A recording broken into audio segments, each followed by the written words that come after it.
Hi there, welcome to Alva Channel. I update Chelsea FC news today. Chelsea boss Frank Lampard will be able to spend money on new recruits when the transfer window opens in January.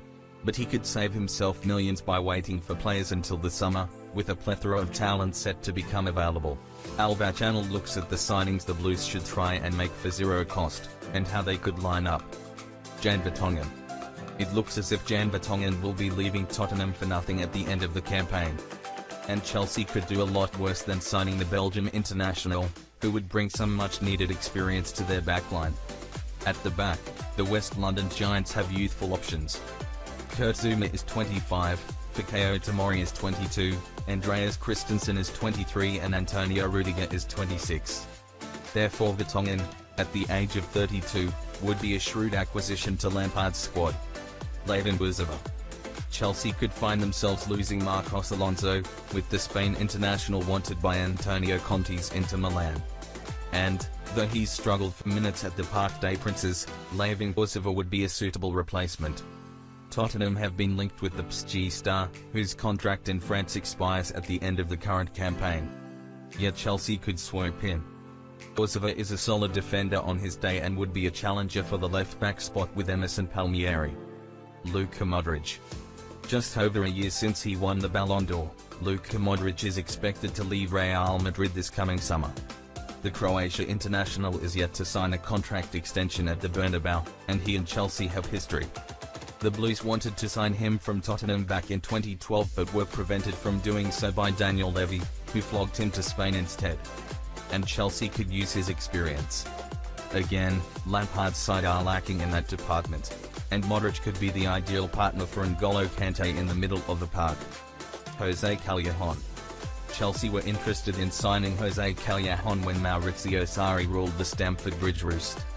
And, while any move for the Napoli star is unlikely, he could be a clever acquisition. Chelsea may lose both Willian and Pedro at the end of the season. They'd have to fork out on two big-name replacements, but Callejon, who would cost nothing, would allow them to save their funds for other signings instead. His performance levels have dropped off over the last 2 years, but Lampard may fancy his chances of coaxing his old best from him. VAR has turned the Premier League into a laughingstock.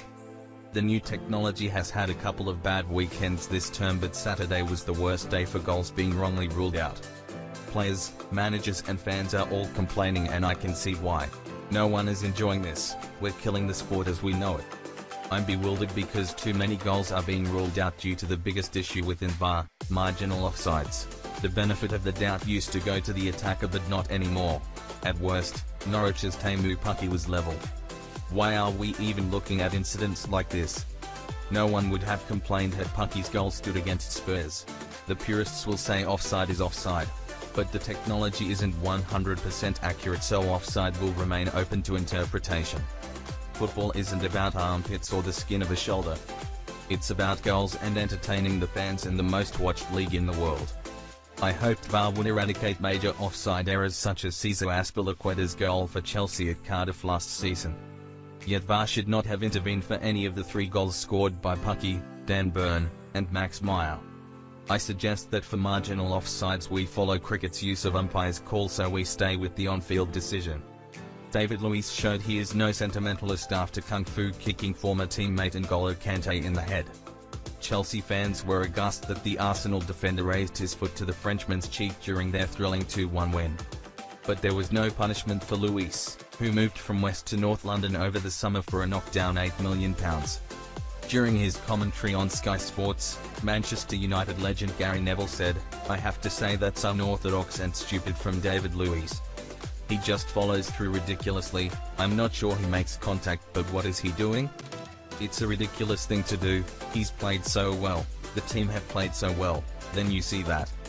You think about what Son Heung-min got sent off for in the game against Chelsea last week, then you see that. That's just ridiculous. Look at Kante, he looks towards the referee and says, 'You gonna allow that?'"